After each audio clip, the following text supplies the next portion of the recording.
She came with a simple bouquet and a silent strength. They saw nobody until the truth hit like a thunderclap. Watch how Marian Brooks turned a picture-perfect wedding into a lesson no silk gown could cover up. This is a story they'll never forget. Crescent Garden Estate, a vast property blanketed with white flowers and hydrangeas, shimmered under the early autumn afternoon sun. Lavishly arranged banquet tables lined the lawn, with gleaming silk bows tied to the backs of chairs and champagne flutes, catching the light like tiny beacons. Everything radiated perfection, at least on the surface. Marian Brooks stepped through the main gate, her simple deep blue dress rippling gently in the breeze. In her hands, she carried a small bouquet, not an extravagant one, but pure white pansies bound with a silver velvet ribbon. Several heads immediately turned toward her. The brief, sharp silence that followed seemed to thicken the air. The elderly woman, her salt and pepper hair neatly pinned and a kind smile on her lips, looked nothing like the polished crowd of high society guests mingling on the manicured lawn. No one needed to say it aloud. Marian could feel the judgment settling around her like a heavy mist. Across the garden, Elaine Whitmore, the mother of the bride, Sophie, arched an eyebrow upon seeing Marian. She leaned toward her husband, Charles Whitmore, whispering coolly, "Who on earth invited someone like that?" Charles shrugged, a flicker of irritation crossing his face before he masked it behind the swirl of his crimson wine. Nathan Brooks, Marian's grandson and the groom-to-be, stood firmly beside the woman he loved most in the world. His arm tightened around Marian's elbow, as if to silently say, "Don't let them hurt you, Grandma." Marian smiled gently up at Nathan, her small nod as light as the autumn breeze. She was no stranger to this. Those whispered judgments, those polished but hollow smiles. All her life, she had learned to walk through rooms thick with prejudice without letting it stain her soul. A young woman, a friend of Sophie's, approached and guided Marian to the guest seating area.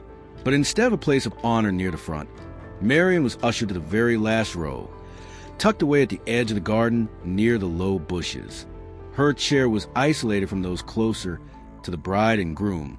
Nathan gripped a wooden chair, so hard his knuckles whitened.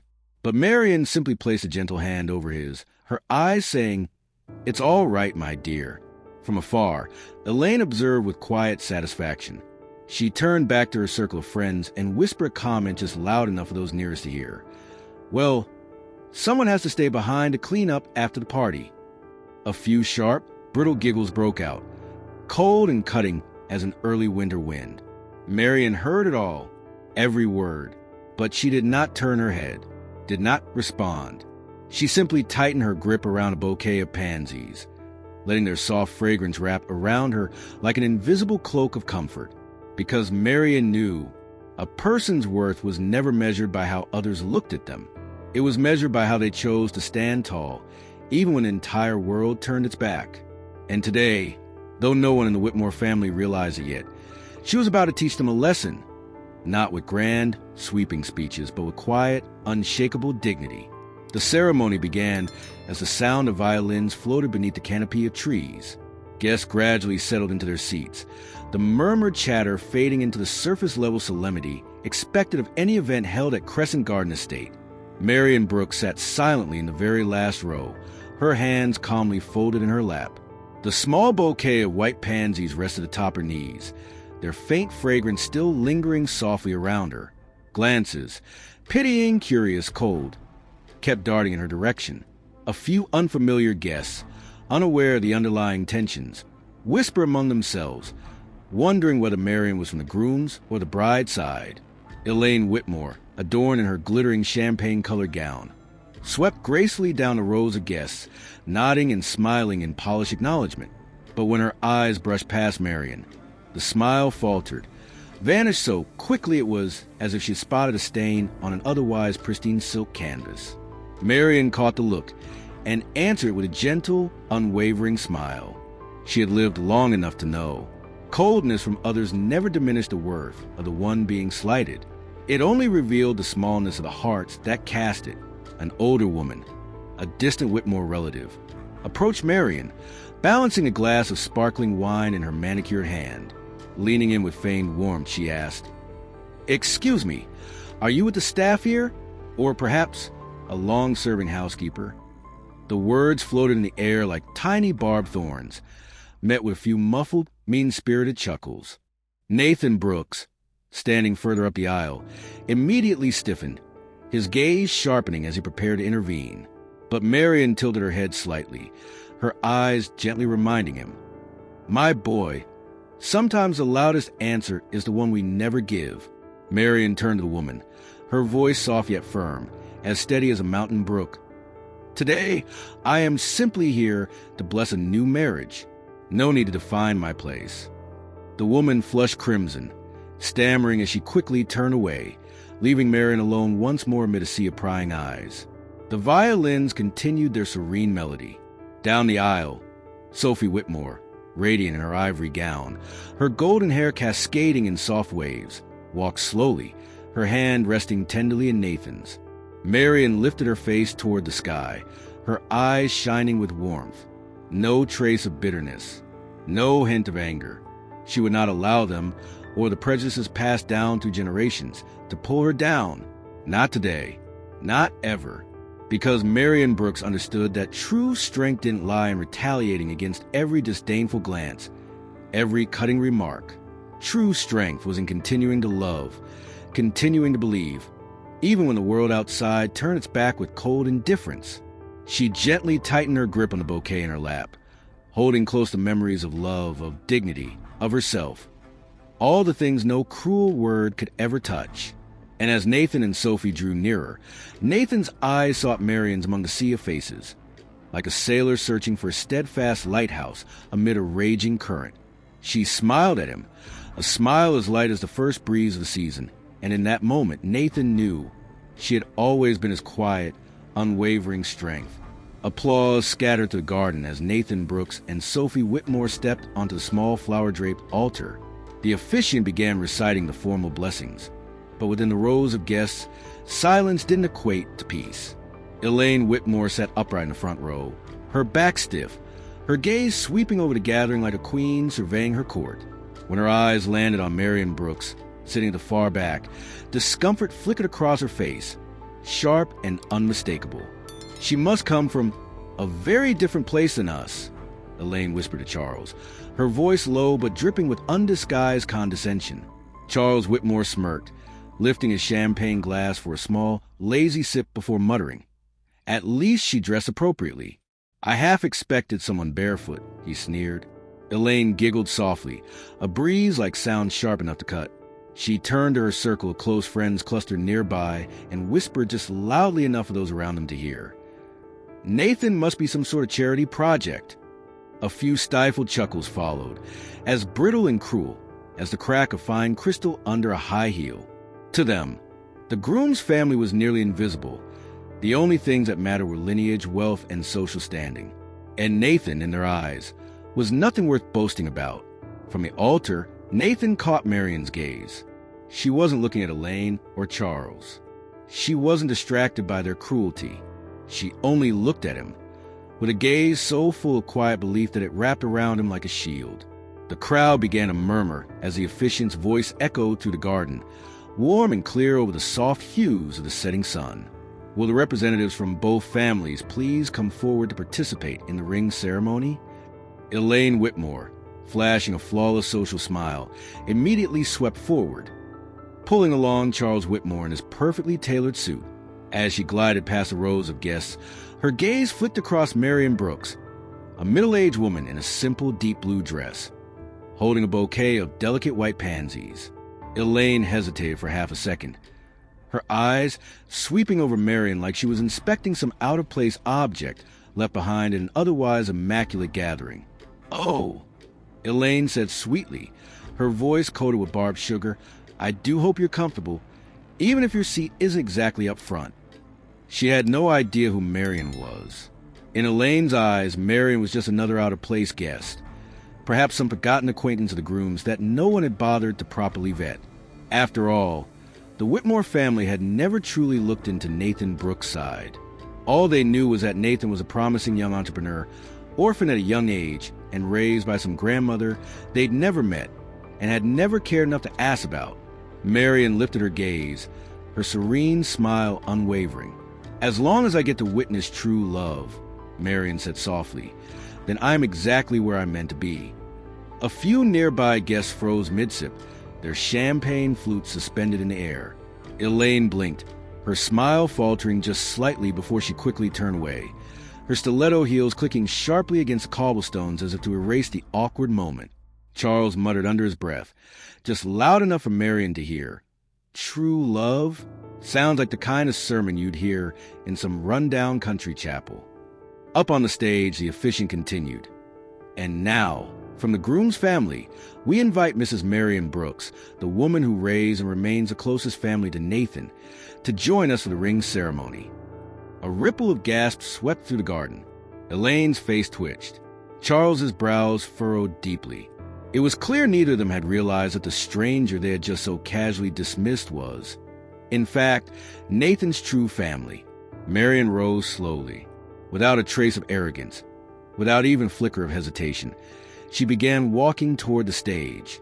Her silver-streaked hair shimmered under the amber twilight, and with each step, she carried the quiet weight of a life lived with dignity and steadfast, unshakable love. On the stage, Nathan never once took his eyes off Marian, his gaze full of open, unwavering respect. The ceremony continued, vows echoing softly through the flower-filled garden.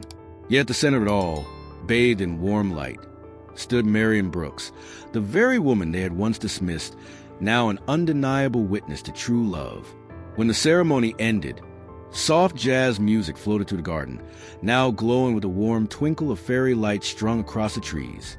Guests slowly drifted toward the reception area, glasses clinking, social laughter filling the air, a thin, brittle layer trying to mask the lingering undercurrent of unease. Marian Brooks didn't rush to join the crowd. She stood quietly beneath an old maple tree, the last rays of sunset crowning her silver hair with a gentle, glowing halo. After a moment, Elaine Whitmore, her frozen smile firmly in place, strode toward Marian. Beside her was Charles, his polished face tight under the strain.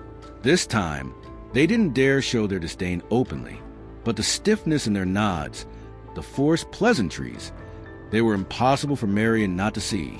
"Mrs. Brooks," Elaine said, her voice slightly hoarse in the effort to keep it steady, "what an honor it is to have you here today." Marian smiled softly, her eyes deep and steady like a still lake. "I'm simply happy to witness Nathan finding someone to walk alongside him," she replied, her voice gentle yet firm as stone. Charles interjected, trying to wrest back control of the conversation. "Nathan certainly maintains a variety of connections." The implication beneath his words, thinly wrapped in civility, cut as sharply as any blade. Charles chuckled dryly, a brittle sound like burning paper. The air around them seemed to tighten. Nearby guests glanced over, sensing the tension. Marian tilted her head slightly, regarding them not with anger, but with the calm patience of someone who had long outgrown the pettiness of prideful children. "Variety," she repeated, as if thoughtfully tasting the word. "Yes, life is diverse, and it is in respecting that diversity where true success and happiness are rooted." Elaine opened her mouth, as if to retort, but under Marian's steady, unshakable composure, she swallowed her bitterness back down. A soft breeze stirred, scattering a few white petals across the ground. Marian bent gracefully, picked up a fallen petal, and brushed it lightly between her fingers before lifting her gaze directly to meet Elaine and Charles's eyes. "Nobility," she said softly, "is not measured by how high you stand, but whether you're willing to bend down to pick up something kind from the ground." No harshness, no raised voices. With just a few quiet words, Marian Brooks had drawn a line the Whitmore family, for all their dazzling exterior, had never truly crossed. Elaine stiffened, her hand tightening around her wine glass. Charles gave another dry chuckle, nodding with a hollow air of a man conceding defeat. Marian bowed her head slightly in graceful farewell and turned away, leaving the two who were so used to standing atop their precarious tower of arrogance stranded under the glittering garden lights. From across the lawn, Nathan watched her silently, his heart swelling with a quiet pride. No need for long speeches. No need for arguments or justifications. With nothing but her poise and dignity, Marian Brooks had taught Crescent Garden Estate a lesson they would not soon forget. Just then, a tall figure, dressed in a simple yet impeccably tailored gray suit, emerged from the crowd. The man was not a stranger, at least not to those who paid attention. Dr. Franklin Hayes, a heavyweight in academic and business circles, a former honorary chair of the National Scholarship Foundation, an advisor to numerous federal education reform programs, and once honored by the White House for his contributions to the community. If anyone understood the true value of a person, it was him. Franklin carried a glass of water instead of wine, his steps unhurried, his sharp gaze tempered by a subtle, knowing humor. He made his way directly to Marian, offering her a warm smile that felt like a late afternoon sunbeam. "Ms. Brooks," he said, his voice deep and resonant. "What an honor to see you here. After all these years, you haven't changed a bit." Several nearby guests lifted their heads, startled. Ms. Brooks? An honor? Who was she? Even Elaine Whitmore caught the words. She turned her head, as if pulled by an invisible string. Marian looked up, genuine surprise and joy lighting her eyes. "Franklin Hayes," she returned to smile softly. "I thought you might have forgotten about old relics like me." Franklin laughed heartily, his laughter ringing out above the murmuring crowd, drawing curious glances, and even a few guests edging closer. "If someone like you calls herself old," he said, his voice full of good-natured irony, "then the entire American education system might as well retire along with us." Nathan Brooks arrived just in time, his face lighting up when he spotted Franklin. He had heard Marian speak of him during the quiet evenings at home, like one reminisces about a cherished former student. Franklin turned back toward the crowd, his voice not loud, but carrying a weight that commanded attention. "I just want to remind everyone gathered here today, sometimes we're far too quick to judge others by the shoes they wear, the dresses they choose, or the address they call home." He paused, sweeping his gaze across faces that suddenly found other places to look. "But if you've ever benefited from a National School Foundation scholarship or walked through the doors of a community education reform program, then you owe a debt of gratitude." He turned slightly, gesturing toward Marian, because the woman sitting right there, Marian Brooks, was one of the founding forces behind it all. It was as if the garden had been drained of air. Elaine Whitmore stood frozen, clutching her glittering clutch as if it had suddenly become a lead weight. Charles Whitmore slowly shook his head, his expression dazed, as if trying to remember whether he'd ever heard Marian Brooks' name mentioned at one of their prestigious soirees. But they didn't need to remember. The truth was already there, undeniable, requiring no grand announcement. Marian simply sat quietly, her smile as light as an autumn breeze. Not the smile of someone victorious, but of someone who knows that the truth never needs to shout to be heard. The entire garden fell into a stunned silence after Dr. Franklin Hayes' revelation. The murmurs stopped as if an invisible hand had pressed them flat.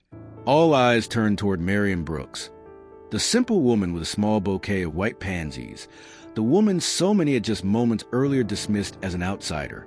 Elaine Whitmore stood frozen, her hand clenching her clutch so tightly her knuckles whitened. Charles Whitmore tugged awkwardly at his collar, his face stiff as if he'd just swallowed a chunk of ice. A few guests exchanged nervous, embarrassed glances, like children caught in a lie. But Franklin didn't stop. "I was once with the students blessed to receive a Marian Brooks scholarship," he continued, his eyes shimmering with respect. "She dedicated her life to opening doors that society worked very hard to keep shut against young people like me." A few scattered, shame-filled sighs escaped from the crowd. Franklin smiled proudly. Not only was Ms. Brooks a founding member of the foundation, but she also built training programs for teachers in remote areas, helping over 30,000 underprivileged students gain access to higher education over the past 3 decades. And above all, she did it quietly, never once demanding recognition. A silence stretched out, seemingly endless. Someone dropped a glass. The sharp crash rang out, but no one even turned to look. Even the band stationed at the corner of the stage faltered in the middle of their musical interlude. Elaine coughed lightly, trying to regain her accustomed aristocratic composure, but her face was taut, almost brittle. The scornful words she'd spoken earlier still hung in the air, like scratches yet to fade. Charles opened his mouth as if to say something, but only managed a resigned, helpless sigh. Nathan Brooks stood behind Marian, his chest swelling with pride. He had always known his grandmother was extraordinary, but seeing the entire world fall silent before her quiet greatness was something else entirely. Marian, meanwhile, merely tilted her head slightly, as if offering a silent nod of gratitude. She didn't need the crowd's approval. She didn't need applause. She didn't need belated apologies. She had known her worth long, before they ever learned to spell her name correctly. Finally, Franklin raised his glass of water high. Here's to those who don't need an audience to do the right thing. Here's to Marian Brooks. A few wine glasses were lifted, hesitantly at first, then more, and then a round of applause broke out. First sporadic, then swelling like a sudden summer rain pounding parched earth. Marian lifted her gaze to the sky, now ablaze with brilliant orange hues. In her eyes shone a serene calm and a deep, silent pride, not because she was being celebrated, but because she had lived true to herself from beginning to end. As the last scattered claps faded away, Marian Brooks gently rose from the seat beneath the old maple tree. She did not rush, not in the slightest. She walked slowly down the petal-strewn aisle, her deep blue dress brushing over the grass like a quiet stream. The crowd instinctively parted, making way for her without a word of protest. Those same eyes that once scrutinized and judged now either lowered in shame or hurriedly looked away. Up ahead, Elaine and Charles Whitmore stood frozen, like two marble statues. Elaine clutched her husband's arm, mustering all her courage as she stepped toward Marian, a forced smile stretching tight across her lips. "Ms. Brooks," Elaine began, her voice raspy. "We sincerely apologize if there was anything today that made you feel uncomfortable."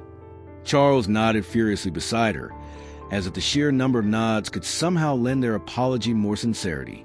Marian stopped, her gaze neither sharp nor cold, just calm. So calm it made facing her nearly unbearable. She looked straight at Elaine, as though seeing past all the masks the woman had worn for so many years. After a soft breath, Marian tilted her head slightly, her voice smooth but firm. "Mrs. Whitmore, Mr. Whitmore," she said, "people can only make you uncomfortable if you allow them to—" Elaine blanched. Charles darted his eyes around, as if searching desperately for an escape route. Marian continued, her words falling into the silence like stones onto still water. "Today, I wasn't uncomfortable. I was simply saddened for those who see a soul and judge it only by the shoes they wear or the label stitched into their dress."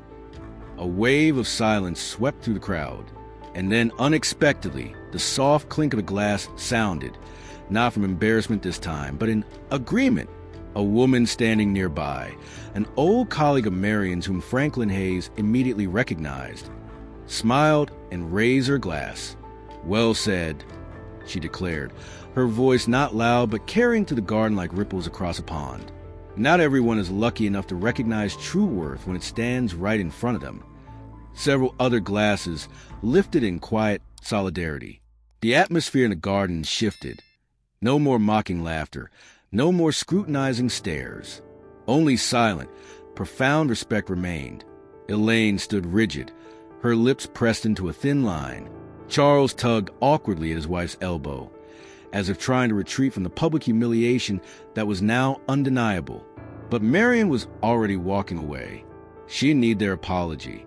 She didn't need their belated acceptance. She only needed to walk her own path, a path she had carved herself, with dignity, wisdom, and an unbreakable spirit. The air in the garden still carried the heavy scent of tension after the confrontation between Marian Brooks and the Whitmores. Murmurs rippled to the crowd like an underground current. Hesitant glances, strange smiles barely masking the lingering discomfort.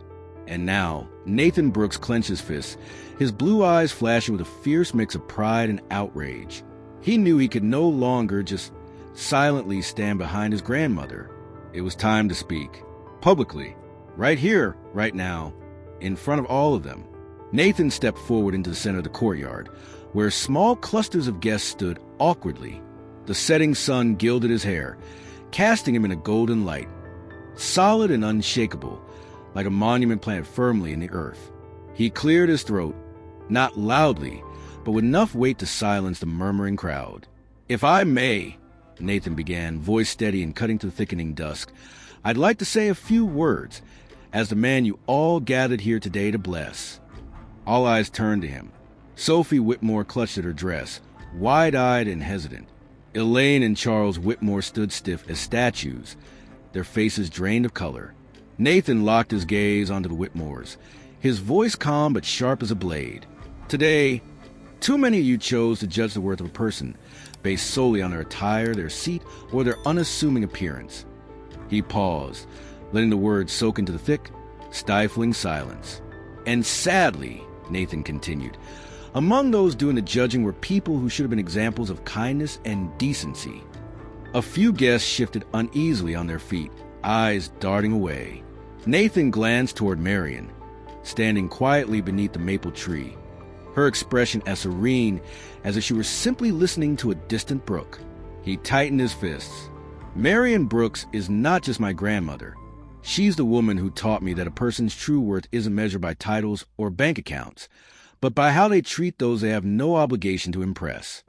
The wind rustled gently through the trees, as if nature itself murmured its approval. And while some wasted time judging and looking down their noses, she was changing thousands of lives, quietly, without asking for recognition. A few guests nodded subtly. The man pouring wine at the corner of the garden paused, lifting his head to listen. Nathan turned to Sophie, his gaze softening but losing none of its firmness.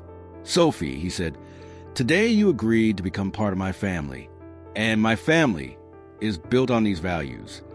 He folded his arms across his chest, voice unwavering. "If anyone feels that doesn't suit them, then I'm sorry, but I don't need their approval." A ripple of stunned silence swept across the crowd. Some guests stiffened, some bowed their heads in shame. Elaine Whitmore opened her mouth, ready to protest, but before a single word could escape, applause broke out. One clap, then two, then a full wave of clapping, crashing like surf against the shore. Nathan stepped down and walked straight toward Marian. He bowed his head before her, not out of debt, but out of profound respect. And Marian, her eyes gentle in her hand, trembling slightly as she placed it on his shoulder, whispered, "My boy, today you've truly become a man." As the applause faded and the tension in the garden finally began to lift, Sophie Whitmore stood frozen in place, her hands clutching the fabric of her white dress, so tightly her knuckles turned white.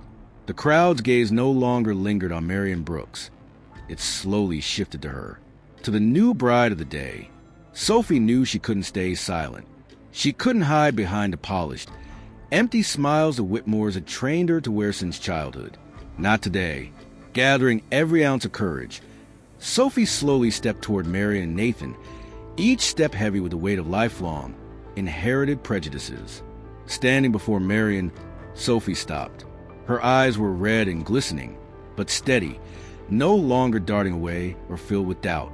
"Mrs. Brooks," she began, her voice raw and hoarse, "I want to apologize for everything." Marian tilted her head, her gaze tender but unwavering. She didn't rush to comfort. She let Sophie carry the responsibility of her words. Sophie swallowed hard, her fingers twisting together. "I grew up in a world where I was taught to judge people by surface things. Today, I realize how wrong I've been."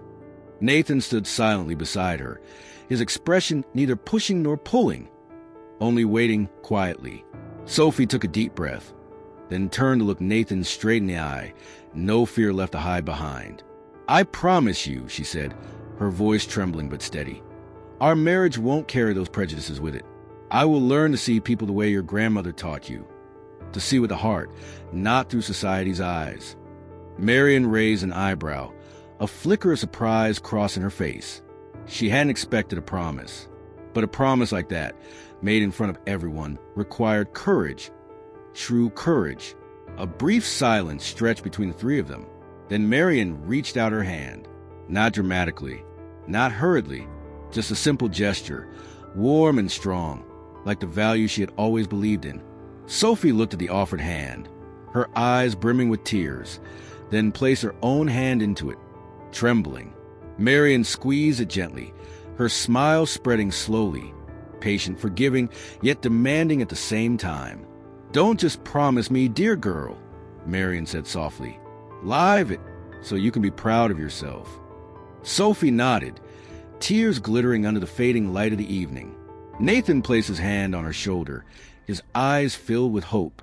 Hope that from today forward, something new would take root beneath the old, cracked foundation of prejudice. Something stronger, something real.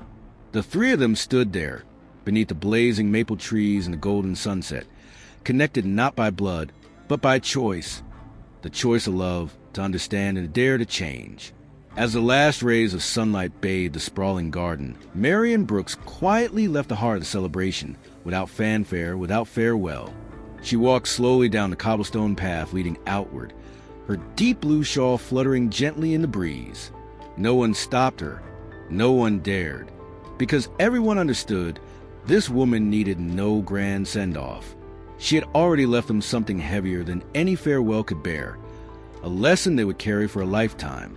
Nathan and Sophie stood watching Marian's figure disappear behind the autumn-colored maples, their eyes shining, not just with admiration, but with profound, enduring gratitude. The murmurs among the crowd gradually shifted into different kinds of conversations, not about the bride's gown or the expensive wine, but about the remarkable woman they had just witnessed. Franklin Hayes, standing by the refreshment table, raised his glass of water in a silent toast. "True worth," he whispered to the server beside him, "doesn't need a spotlight. It shines on its own." And perhaps, for the first time that day, a quietness was sown into the hearts of everyone there, a silence meant for reflection. They had once believed that honor came from status, from wealth, from names engraved on golden plaques. But Marian Brooks, with an unshakable calmness, had pointed out something far simpler. Honor isn't about where you stand in the eyes of others. It's about how you choose to treat the world, with humility, kindness, and respect. At the gates of the estate, Marian paused for a moment, lifting her face toward the deepening purple sky. She smiled softly, not out of victory, but out of the quiet peace of someone who knew she had lived true to what mattered most. Then she turned and walked away, her small, steadfast figure fading slowly into the twilight. And so, under the October sky, Crescent Garden Estate did not just host a wedding that day. It bore witness to the quiet birth of a legacy of dignity, one that would echo far longer than any speech ever could.